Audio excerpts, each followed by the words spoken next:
Welcome to Gary Wood's Views on Our World. My name's Gary Wood, just an old VFW dude dedicated to American federalism with views you may not have considered.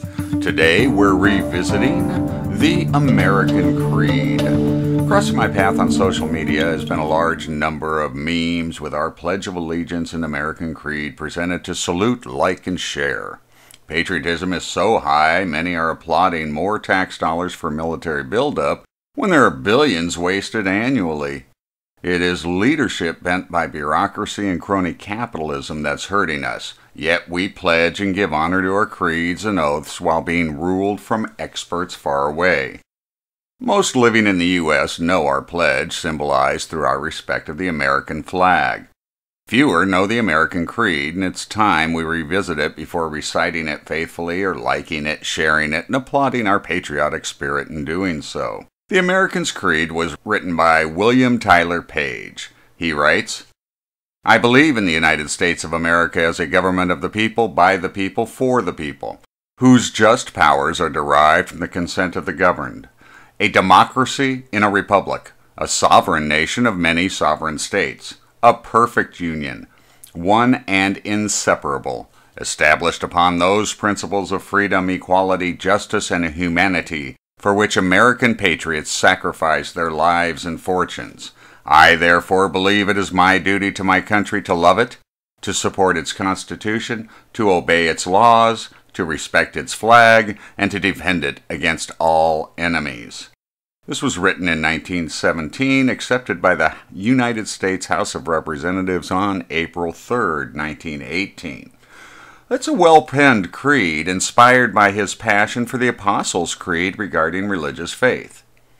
In our political faith, he targeted touching our hearts with honor, respect, and resolve to protect our nation above all. We can understand it better if we know our governing history from our beginning to 1917, when Mr. Page turned in his submission to a contest created on the eve of the U.S. entry into World War. It was created by Henry Sterling Chapin. Chapin was the editor of an educational journal who envisioned a national writing competition to, quote, foster patriotism and civic responsibility among U.S. citizens.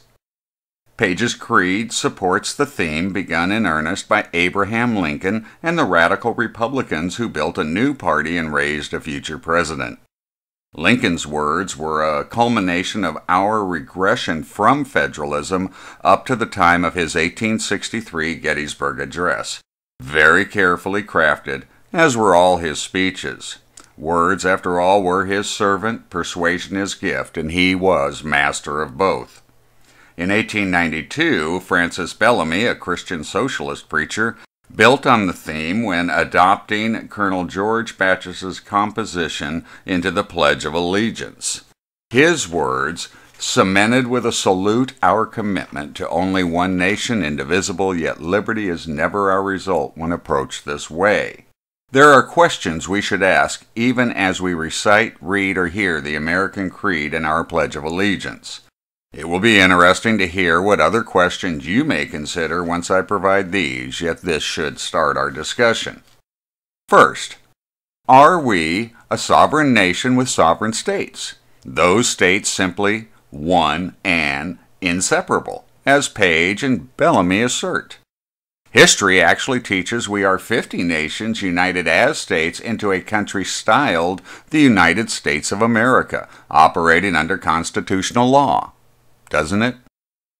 Second, wasn't a key part of the ratifying debates the very fact we were not agreeing, consent of the governed, to perpetuity, being inseparable, but quite the opposite? Bureaucracy and administrative law require central control. Bureaucracy was being implemented in earnest under President Wilson when this was written, and both Bellamy and Page were supporters of this move towards socialistic utopia through administrative law. Was their message to replace constitutional law with administrative law under one perpetual nation? Are we to rid ourselves of interposition, nullification, and secession as tools to protect our personal liberties, never given over to representation, but liberty inalienable to be guarded carefully? Do we mean to allow living regulations, guidelines, and rules oversee our every pursuit towards happiness? Are these our principles? Lincoln, Bellamy, and Page share a common political faith. Where has it led us? Liberty requires quite the opposite. Our current pledge and creed sound good to our ear. Emotionally, it's extremely compelling. In reality, it is a root challenge in our ability to restore supreme law and American federalism. It's addictive, inculcated deep in our hearts. Bureaucracy strives to feed addictions for a few, expending the many, sustainable only for a time. All this becomes clearer as we study, discuss, debate, and better understand the true requirements for liberty and living a life in pursuit of happiness through self-government. Study a word's meaning when written rather than modern interpretations. Read the papers, review the debates of the day rather than accept our history book's inculcated view. Commonly known inculcated creeds and pledges to some perpetual nation, to only one flag, to only one governing entity, which allegiance is owed above all. This political faith is not the principle behind our 9th and 10th Amendments, nor in line with American federalism and supreme law. Remember, liberty is our right, freedom our responsibility. This is Gary Wood. Continue the discussion by visiting GaryWoodsViews.com. Follow on Twitter at GaryWoodsViews or stop by Facebook or Google+. Remember again, liberty is our right, freedom our responsibility. Until next time, don't let anyone take your smile.